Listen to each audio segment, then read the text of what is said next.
নমস্কার, Bhadreswar study class চ্যানেলে তোমাদের প্রত্যেকে স্বাগত। তোমাদের জন্য দারুণ সুখবর, বিডিও অফিসে গ্রুপ ডি পোস্টে নিয়োগ করা হচ্ছে। এখানে তোমাদের ইন্টারভিউয়ের ভিত্তিতে এই সিলেকশনটা করা হচ্ছে। যোগ্যতা যেটি প্রয়োজন সেটা হলো মাধ্যমিক পাস। তোমার যদি মিনিমাম মাধ্যমিক যোগ্যতা থাকে তাহলেই তুমি অ্যাপ্লাই করতে পারবে, তবে হায়ার যদি কোয়ালিফিকেশান থাকে তারাও এখানে অ্যাপ্লাই করতে পারে। আজ থেকে তোমাদের ফর্ম ফিল আপ শুরু হয়েছে। ছেলে ও মেয়ে উভয় প্রার্থীরাই আবেদন করতে পারবে। 25শে আগস্ট হচ্ছে ফর্ম ফিল আপের শেষ তারিখ। তোমাদের যেটা করতে হবে সেটা হলো, তোমরা কোন জেলা থেকে এই ভিডিওটা দেখছো অবশ্যই তোমার জেলার নামটা জানাবে, এবং এই ভিডিওর মাধ্যমে তোমাদের কিভাবে ফর্ম ফিল আপ করতে হবে একদম step by step A to Z তথ্য তোমরা পেয়ে যাবে এই ভিডিওটা দেখলে। তো চলো প্রথমে আমি নোটিশে চলে যাচ্ছি। দেখতে পাচ্ছ আমি নোটিশটা ওপেন করে নিয়েছি। এখানে কিন্তু গ্রুপ সি লেভেলের পোস্টও রয়েছে, মানে সুপারিনটেন্ডেন্ট পোস্টও রয়েছে। এছাড়া তোমাদের গ্রুপ ডি ক্যাটাগরির পোস্টও রয়েছে, যেখানে রাঁধুনি এবং হেল্পার পোস্টও রয়েছে। এই রাঁধুনি হেল্পার পোস্টের জন্য মাধ্যমিক পাস যোগ্যতা প্রয়োজন, তবে তোমার যদি হায়ার কোয়ালিফিকেশান থাকে, মানে উচ্চ মাধ্যমিক বা গ্র্যাজুয়েশন করা থাকে, তাহলেও অ্যাপ্লাই করতে পারবে।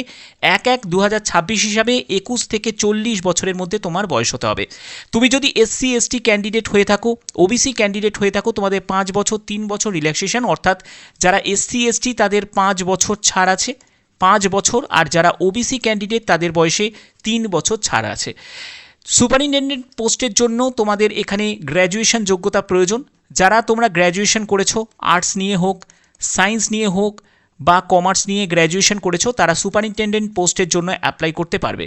1/1/2026 হিসাবে 21 থেকে 40 বছরের মধ্যে বয়স। এখানেও কিন্তু SC STরা 5 বছর আর OBCরা বয়সে 3 বছর ছাড় পাবে। ক্লিয়ার? আচ্ছা, তো প্রথমে দেখে নাও যে এখানে কারা কারা ফর্ম ফিল আপ করতে পারবে। অ্যাপ্লিকেশন ফর্মের সাথে প্রয়োজনীয় যেসব নথিগুলো তোমাদের লাগবে, এর মধ্যে একটি নথিও যদি না থাকে তাহলে কিন্তু তুমি অ্যাপ্লাই করতে পারবে না। প্রথম যেটি, সেটি হলো ভোটার কার্ড, অর্থাৎ তোমাদের সেলফ অ্যাটেস্টেড ভোটার কার্ডের জেরক্স, সেটাকে সেলফ অ্যাটেস্টেড করে নেবে। এবং 2026 সালে অবশ্যই ভোটার তালিকায় তোমার নাম থাকতে হবে। আধার কার্ড প্রয়োজন, এবং আধার কার্ডের জেরক্স করে সেলফ অ্যাটেস্টেড করা থাকতে হবে।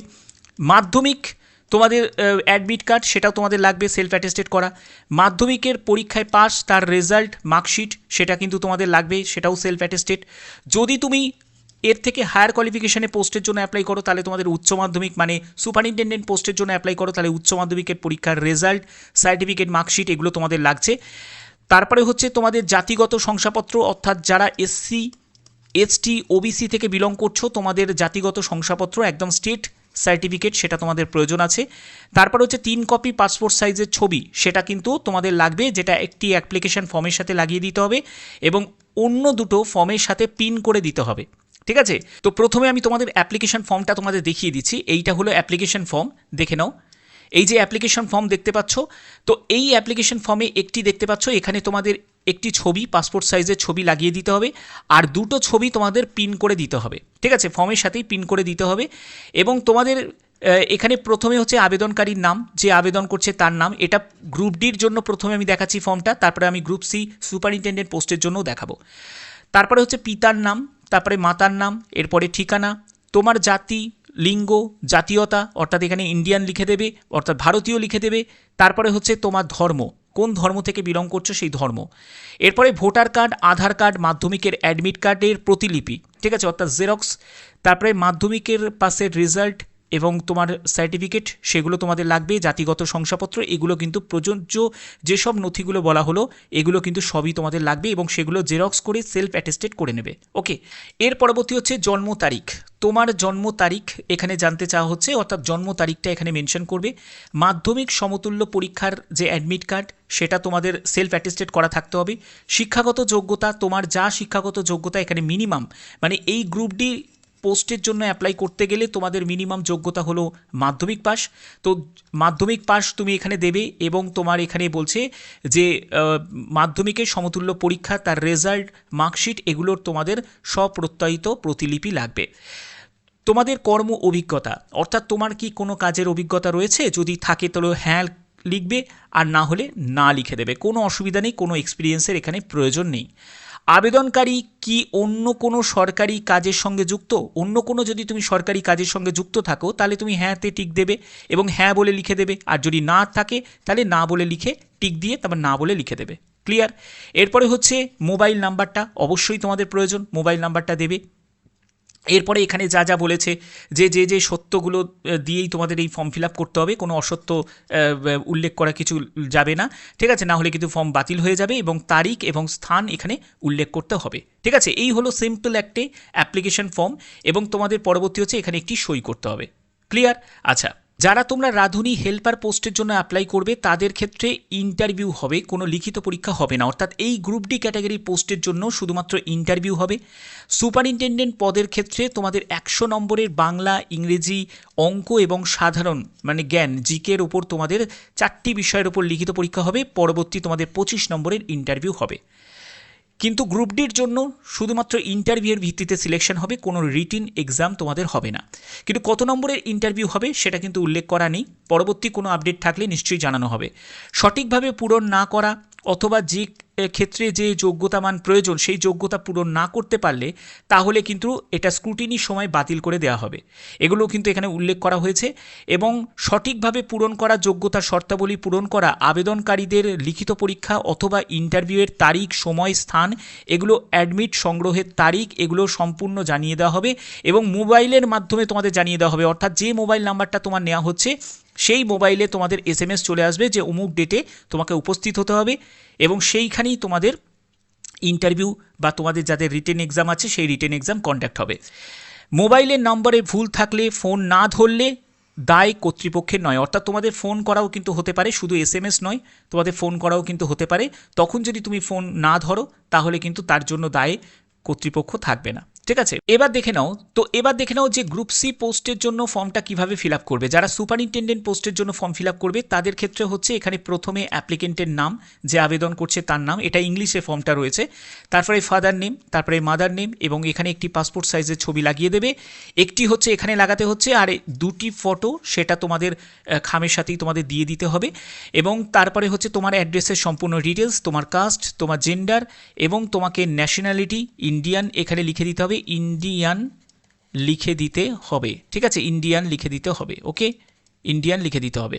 এরপরে রিলিজিয়ান, কোন রিলিজিয়ান থেকে বিলং করছো, তোমাকে ভোটার কার্ড, আধার কার্ড, মাধ্যমিকের admit card, certificate, higher secondary বা গ্র্যাজুয়েশনে যা যা তোমাদের সার্টিফিকেট যদি থাকে, মার্কশিট থাকে, সেটা কিন্তু তোমাদের সঙ্গে সেলফ অ্যাটেস্টেড করে তোমাদের অ্যাটাচ করতে হবে।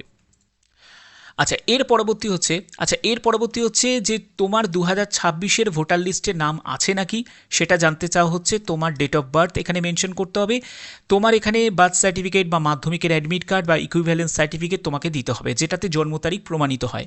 এরপরে এডুকেশন কোয়ালিফিকেশান, যেহেতু এটা গ্রুপ সি ক্যাটাগরির সুপারিনটেন্ডেন্ট পোস্ট, এখানে গ্র্যাজুয়েশন যোগ্যতা প্রয়োজন, তোমার গ্র্যাজুয়েশনের এখানে গ্র্যাজুয়েশন লিখে দেবে, কোন স্ট্রিম নিয়ে গ্র্যাজুয়েশন করেছো, BCom, BSc বা তোমাদের BA, তো সেটা তোমাদের মেনশন করতে হবে। তারপরে ওয়ার্ক এক্সপিরিয়েন্স যদি থাকে ইয়েস করবে, না হলে এখানে সিম্পলি নো করে দেবে, কোনো অসুবিধা নেই। এরপরে হচ্ছে যে তোমাদের এখানে যে whether the applicant is working any other government establishment, অর্থাৎ তুমি যদি অন্য কোনো গভর্নমেন্ট কোনো জায়গায় যদি কাজ করো যদি বা করে থাকো তাহলে সেটা তোমাদের এখানে ইয়েস করতে হবে, আদারওয়াইজ এখানে নো করে দেবে, কোনো অসুবিধা নেই। কম্পিউটার নলেজ কোয়ালিফিকেশান, যদি তোমার কম্পিউটার তোমাদের যদি নলেজ থাকে তাহলে সেটা অবশ্যই তোমাদের এখানে মেনশন করতে পারো, এবং এটার জন্য তোমাদের অ্যাটাচ ট্রেনিং পাস সার্টিফিকেট তোমাকে এখানে দিতে হবে, ঠিক আছে, যদি থাকে তোমার কম্পিউটার নলেজ কোয়ালিফিকেশান যদি থাকে। এরপরে হচ্ছে কন্ট্যাক্ট নাম্বারটা এখানে দিতে হবে, ওকে। এর পরবর্তী হচ্ছে যে তোমাকে ডেট, প্লেস মেনশন করতে হবে, এবং এখানে একটি সই করতে হবে। তো এই ফর্ম তোমাদের গ্রুপ সি লেভেলের যে সুপারিনটেন্ডেন্ট পোস্টের ফর্ম ফিল আপ হয়ে গেল, ওকে। এখানে দেখো যে তোমাদের আরেকটি ব্যাপার বলে রাখি, এখানে যারা কম্পিউটার নলেজ সার্টিফিকেট রয়েছে তাদের সুপারিনটেন্ডেন্ট পোস্টের জন্য কিন্তু প্রযোজ্য রয়েছে শুধুমাত্র, এবং তোমাদের ওয়ার্ক এক্সপিরিয়েন্স যদি থাকে তাহলে সেটা তুমি দিতে পারো, এবং তোমাদের পুলিশ ক্লিয়ারেন্স সার্টিফিকেট, অর্থাৎ পুলিশের কাছ থেকে একটা ক্লিয়ারেন্স সার্টিফিকেট তোমাকে নিয়ে নিতে হবে। এবং আবেদনের সময়সীমা দেখো 12ই আগস্ট থেকে শুরু হয়েছে, 25শে আগস্ট পর্যন্ত তোমরা ফর্ম ফিল আপ করতে হবে। এবং তোমাদের এই যে এই নিয়োগের জন্য তোমাদের গাজল সমষ্টি উন্নয়ন আধিকারিকরণে অনগ্রসর শ্রেণী কল্যাণ দপ্তর থেকে ড্রপ বক্সে গিয়ে তোমাদের ফর্মটা জমা করতে হবে।